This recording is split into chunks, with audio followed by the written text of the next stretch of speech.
Hello friends, welcome to Swathi 223 foods. ఎలా ఉన్నారు అందరూ? ఈరోజు నేను షేర్ చేస్తున్న రెసిపీ బ్రేక్ఫాస్ట్ రెసిపీ. హెల్తీగా ఇంట్లో ఈజీగా తక్కువ టైంలో ప్రిపేర్ చేసుకునే బ్రేక్ఫాస్ట్ రెసిపీని ఈరోజు నేను మీకు షేర్ చేస్తున్నాను. రెసిపీ ఏంటో తెలుసుకునే ముందు ఛానల్ని సబ్స్క్రైబ్ చేయండి, లైక్ చేయండి, వీడియోని షేర్ చేయండి. North Indian famous breakfast recipe dhokla రెసిపీని ఈరోజు నేను ఇంకొంచెం డిఫరెంట్గా చేద్దామని ప్రిపేర్ చేసి షేర్ చేస్తున్నాను. ఛానల్ని సబ్స్క్రైబ్ చేయడం మర్చిపోకండి. బెల్ ఐకాన్ పైన కూడా క్లిక్ చేయండి. ఈ రెసిపీ చాలా స్పాంజీగా, సాఫ్ట్గా, టేస్టీగా కూడా ఉంది. రెసిపీ ఏంటో ప్రిపేర్ చేయాలి అనుకుంటే రెసిపీని స్కిప్ చేయకుండా వాచ్ చేయండి. ముందుగా దీనికి కావాల్సిన ఇంగ్రీడియంట్ గోధుమ రవ్వ. గోధుమ రవ్వ 250 గ్రాములు తీసుకోవాలి. గోధుమ రవ్వని ఏమీ వేయించుకోవాల్సిన అవసరం లేదు, డైరెక్ట్గా వాడుకోవచ్చు. ఇందులోకి 1 టీ స్పూన్ సాల్ట్ వేసుకోవాలి. 1 టీ స్పూన్ సాల్ట్ వేసుకున్న తర్వాత 2 పదార్థాలని మిక్స్ చేసుకోవాలి. ఇలా మిక్స్ చేసుకున్న తర్వాత ఇందులోకి 1/2 కప్పు పెరుగు వేసుకోవాలి. పెరుగు వేసుకున్న తర్వాత కొంచెం వాటర్ వేసుకోవాలి. 1/2 కప్పు వరకు వాటర్ని నేను ఇక్కడ యాడ్ చేస్తున్నాను. వాటర్ వేసుకున్న తర్వాత ఇది ఉండకట్టకుండా నిదానంగా మిక్స్ చేసుకోవాలి. ఇలా మిక్స్ చేసుకున్న ఈ పదార్థాన్ని మనము ప్లేట్ పెట్టేసుకొని ఒక 5 నిమిషాలు రవ్వ సెట్ అయిపోతుంది. ఈ 5 నిమిషాల్లో ఈ గ్యాప్లో మీరు రెసిపీకి కావాల్సిన పర్పుల్ క్యాబేజీని కట్ చేసుకోవాలి. దీనికి బదులుగా మీరు క్యారెట్ అయినా వాడుకోవచ్చు, లేదంటే బీట్రూట్ అయినా వాడుకోవచ్చు. పర్పుల్ క్యాబేజ్ అయితే ఇంకా మంచిది. పర్పుల్ క్యాబేజ్ హార్ట్కి చాలా మంచిది, హెల్దీ కూడా. ఇది కనుక దొరికితే మీరు వెళ్ళి తెచ్చుకొని రోజు వాడుకునే వంటల్లోకి వాడుకునే. అప్పుడప్పుడు ఇట్లాంటి వెజిటబుల్స్ని కూడా తింటూ ఉండాలి. కాస్ట్లీ అని చెప్పేసి మనం వదిలేస్తాం కదా, అలా వదిలేయకూడదు. కొన్ని వెజిటబుల్స్ కాస్ట్లీ ఉన్నా సరే మన ఆరోగ్యానికి చాలా మంచిది. వీటిని మనము ట్యాబ్లెట్స్కి బదులుగా వెజిటబుల్స్ తింటే సరిపోతుంది కదా. సో వెజిటబుల్సే కొని తెచ్చుకొని తినండి. ఈ పర్పుల్ క్యాబేజ్ కనుక దొరికితే మీరు స్కిప్ చేయకుండా తెచ్చుకోండి. ఇప్పుడు కట్ చేసుకున్న పర్పుల్ క్యాబేజ్లోకి 1/2 కప్పు వాటర్ వేసేసుకొని మిక్సీలో ప్యూరీ లాగా గ్రైండ్ చేసుకోండి.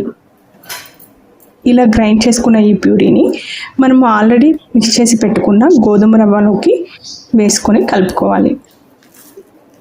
మొత్తం కలర్ అంతా మిక్స్ అయ్యేలాగా మిక్స్ చేయండి. ఇది పిల్లలకి అట్రాక్టివ్గా ఉండడానికి కూడా బాగుంటుంది, అదేవిధంగా హెల్దీ కూడా. పిల్లలు కలర్స్ ఫుడ్ అయితేనే ఇష్టపడతారు కదా, అందుకోసం నేను ఈరోజు ఈ బ్రేక్ఫాస్ట్ రెసిపీని షేర్ చేస్తున్నాను. ఇది మీరు లంచ్ బాక్స్లోకైనా స్నాక్స్ బాక్స్లోకైనా సరే సర్వ్ చేసుకోవచ్చు. ఇంకొంచెం వాటర్ వేసేసుకొని మిక్స్ చేసుకోండి. ఇలా మిక్స్ చేసుకున్న తర్వాత ఇందులో ఇంకొక 1/2 కప్పు వాటర్ వేసుకొని మనకి ఇడ్లీ పిండి ఉండే కన్సిస్టెన్సీలోకి మిక్స్ చేసుకోండి. అయితే ఇడ్లీ పిండి చాలా లూజ్గా మిక్స్ చేస్తాం కదా, మరీ అంత లూజ్గా లేకుండా కొంచెం టైట్గానే చూసుకోండి. గోధుమ రవ్వ ఎక్కువ పొడిగా ఉంటుంది కాబట్టి ఎక్కువ వాటర్ యూజ్ చేయకుండా కొంచెం తక్కువ వాటర్ని యూజ్ చేయండి. ఇప్పుడు ఇందులోకి 1 ప్యాకెట్ ఈనో వేసుకోవాలి. మీరు ఈనో కనుక లేదు అనుకుంటే సోడా ఉప్పు అయినా వేసుకోవచ్చు. సోడా ఉప్పు 1/2 టీ స్పూన్ వేసుకోండి. నేను ఇక్కడ ఈనో 1 శాచెట్ వేస్తున్నాను.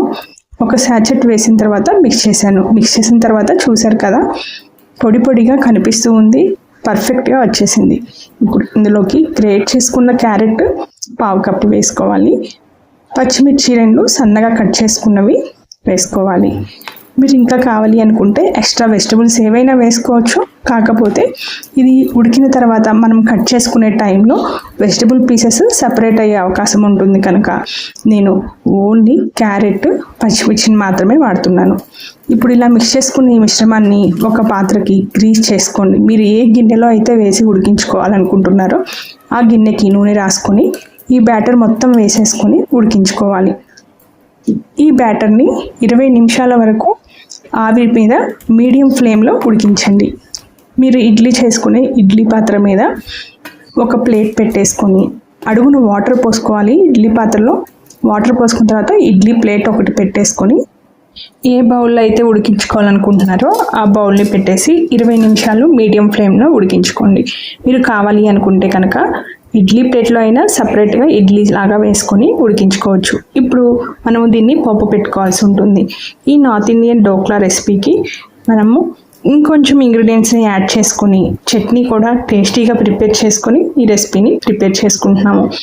ఇప్పుడు ఇక్కడ నేను 1 టీ స్పూన్ జీలకర్ర, 1 టీ స్పూన్ ఆవాలు, ఎండుమిర్చి 1, కట్ చేసుకున్న అల్లము, వీటన్నింటిని ఆయిల్ 1 టీ స్పూన్ ఆయిల్లో వేడి చేసుకొని అందులోకి ఇవన్నీ వేసేసుకొని మీడియం ఫ్లేమ్లో ఉంచేసుకొని స్టవ్ పైన ఫ్రై చేసుకోవాలి.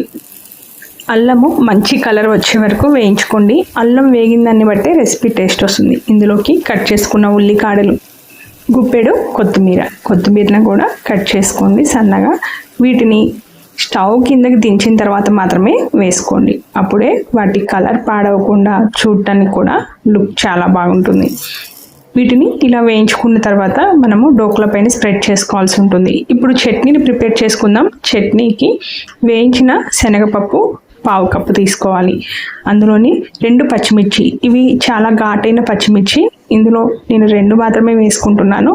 3 వెల్లుల్లి, 1/2 కప్పు కొత్తిమీర, సాల్ట్ 1/2 టీ స్పూన్ వేసుకొని కొంచెం వాటర్ వేసేసుకొని మిక్స్ చేసుకుంటున్నాను. మిక్సీలో గ్రైండ్ చేసుకునేటప్పుడు కొద్దిగా వాటర్ వేసుకుంటూ మీకు కావాల్సిన కన్సిస్టెన్సీలోకి ఇలా చట్నీని ప్రిపేర్ చేసుకోండి.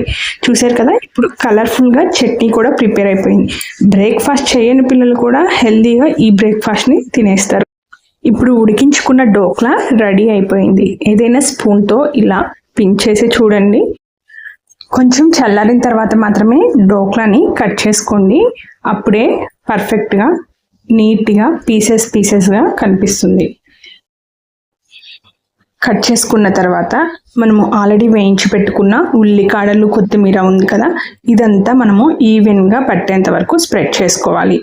ఇలా స్ప్రెడ్ చేసుకున్న తర్వాత మనము దీన్ని ప్లేట్లోకి తిప్పేసుకొని రెండో వైపు కూడా తిప్పుకొని కట్ చేసుకొని మళ్ళీ ఈ ఉల్లికాడలు, కొత్తిమీరని ఈవెన్గా స్ప్రెడ్ చేసుకోవాలి. ఈ రెసిపీ చాలా టేస్టీగా ఉంది. మీరు కూడా మీ ఇంట్లో ప్రిపేర్ చేసి నాకు రెసిపీ ఎలా ఉందో ఫీడ్బ్యాక్ ఇవ్వండి. పిల్లలు ఈ రెసిపీని అయితే చాలా ఇష్టపడతారు. మా ఇంట్లో ఈ రెసిపీ అందరికీ నచ్చింది. ఆ తర్వాతే నేను మీకు షేర్ చేస్తున్నాను. మీరు కూడా రెసిపీని ప్రిపేర్ చేసి ఎలా ఉందో టేస్ట్ చేసి నా కామెంట్ బాక్స్లో ఫీడ్ చేయండి. వీటిని వేడిగా అయినా సర్వ్ చేయండి. కొంచెం చల్లారిన తర్వాత